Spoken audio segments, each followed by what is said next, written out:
Yo, my name's Kevin Pfluger. We're here today, and we're going to go over the backup position. Right now, we're positioned in a hallway. We're simulating we have a fire down to the left, which is flashover conditions. We have rollover coming out this hallway. So we're on about the last 15 feet, which is a prime situation to get a push. So here shortly, me and the nozzleman will communicate the push. But me first, I must be set up in appropriate position to do so. So you can see here, I got my right hand underneath the hose with my right knee up and my left knee down. When I'm in this position, it's a very active position. It's easy for that nozzle fireman to get tunnel vision. So I'm still evaluating the situation. I'm still having awareness around me. We have about a 24% rate of the nozzle team coming across victims. So I'm not necessarily searching on my way, but I am being very aware. If I'm on a 3-man engine, it's still up to me to be listening to the radio and listening to the traffic of what's going on.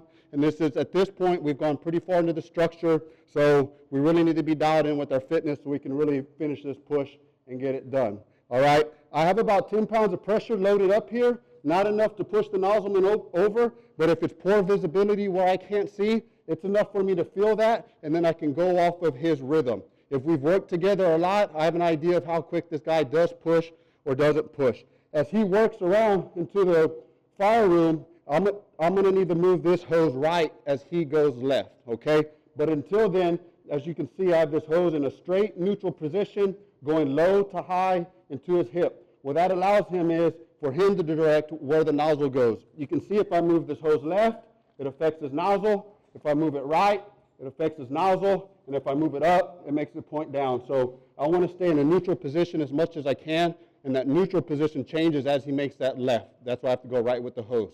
So we'll go ahead and get a push here. Ready?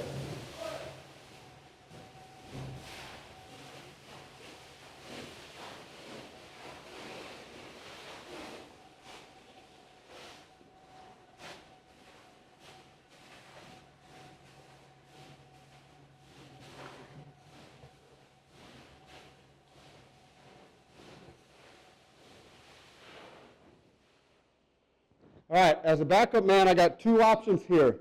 If we're confident that this is the fire room, I'm completely fine staying in this position and pushing him into this room so I don't mess up the rhythm.